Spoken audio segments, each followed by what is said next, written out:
Hey YouTube, so I want to do a quick video on the lower ball joints on this Mercury Mountaineer. It's pretty simple. Once you pull the whole hub off, you've got to press this out. Okay.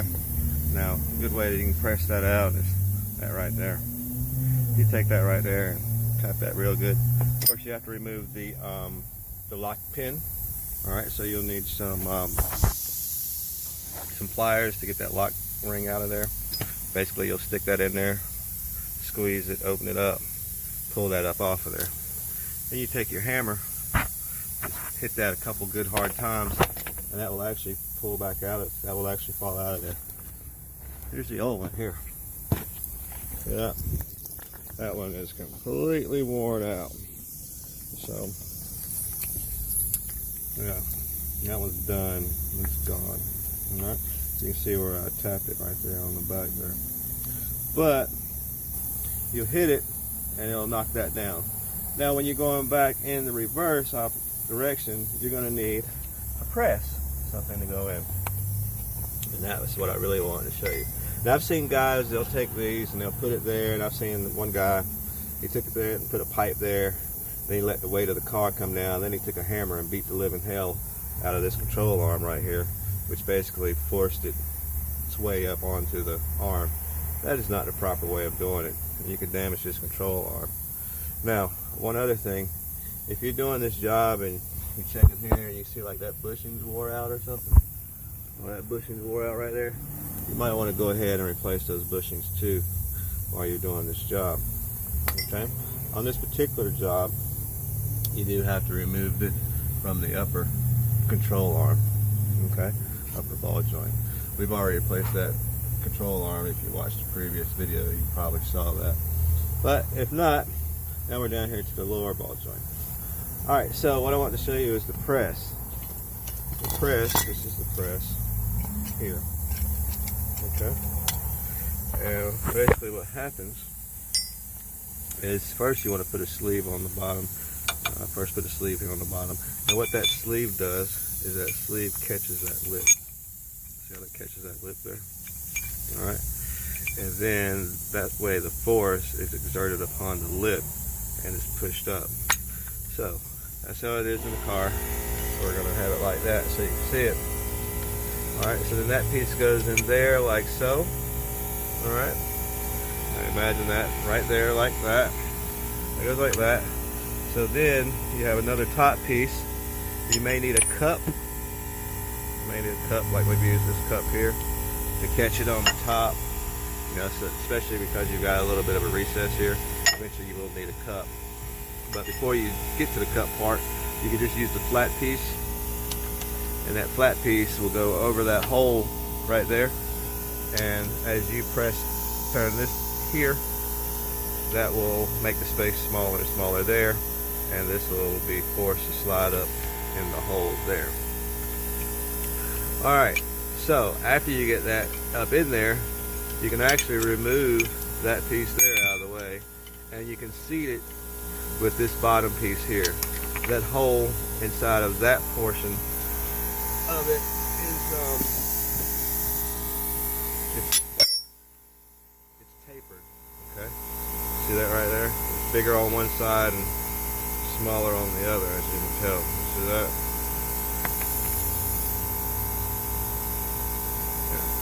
So, anyway, squeeze that together, and then you can put this back on. Putting it back on is pretty simple. Now, one thing about this particular one, if you don't have a ball joint removal tool, I'm going to suggest that you get one of these. This is an air gun that I have, which works pretty good.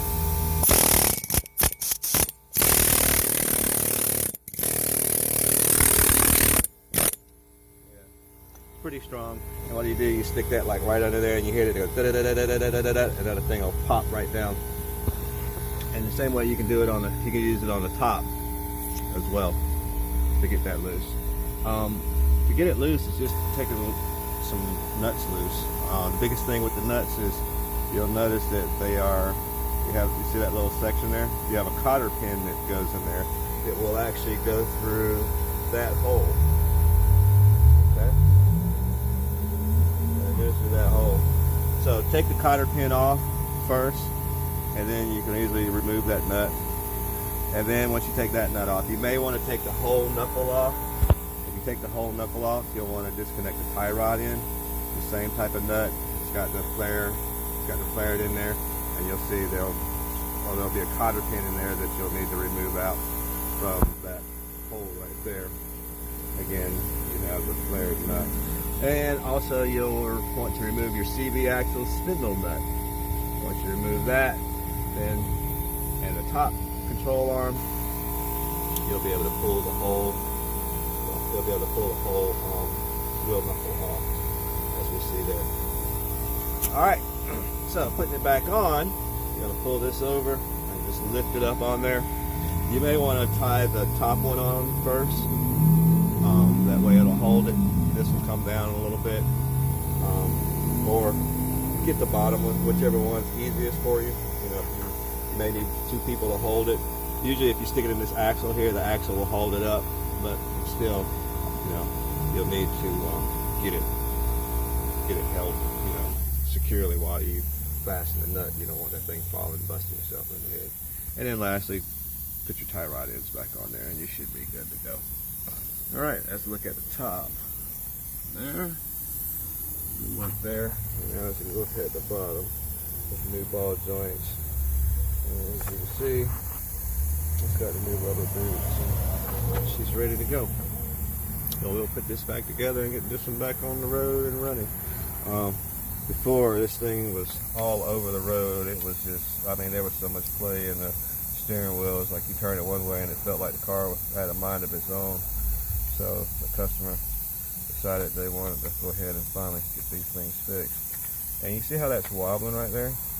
Well, if that actually comes out of that hole down there, see all this extra space? If that comes out of that hole, then of course that's going to allow that wheel spindle there to come loose and flop over, and you'll lose wheel control. It'll probably pull the CV axle out, and you may end up crashing and wrecking the vehicle. So if you have a vehicle and the wheels are loose and floppy, I highly recommend check your ball joints, upper and lower, as well as your bushings, especially on the older vehicle. All right, and of course do both sides. We're gonna go ahead and do the other side now and get this job buttoned up and get this person back on the road and running. And if you have any questions or comments, please post, chat, subscribe. Thanks for watching, and have a great day. And stay safe out here. And if you don't have anything to do, find your project. You know what I mean? Get your car, pull it out, and you know, do some type of preventive maintenance on it. It'll greatly help you in the long run. And you can save $1 or $2, and you can learn how to do it. And if you learn how to do it real good, you can charge your buddy to fix his or hers, or you know, whatever. All right. Till then, oh yeah, happy holidays.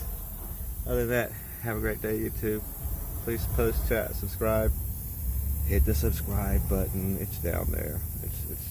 It's somewhere. Anyway, hit the subscribe button. There's more to come. Got a lot more stuff. All right. Have a great day. Look how bad this ball joint is right here. What's this?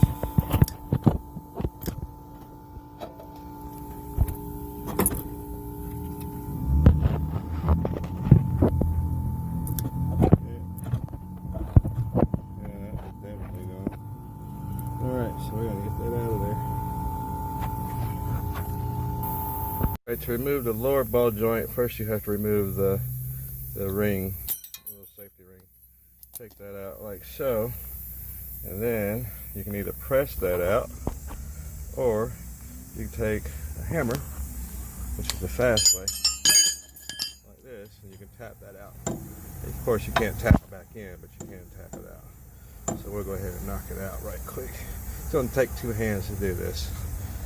I'll see if I can knock it out with one. If I had enough hammer, I could probably do it with one.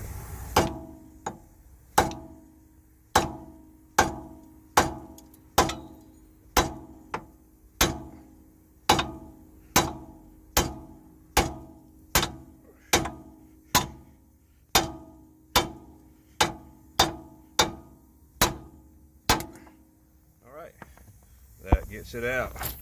All right, so then we go to put it in the other way.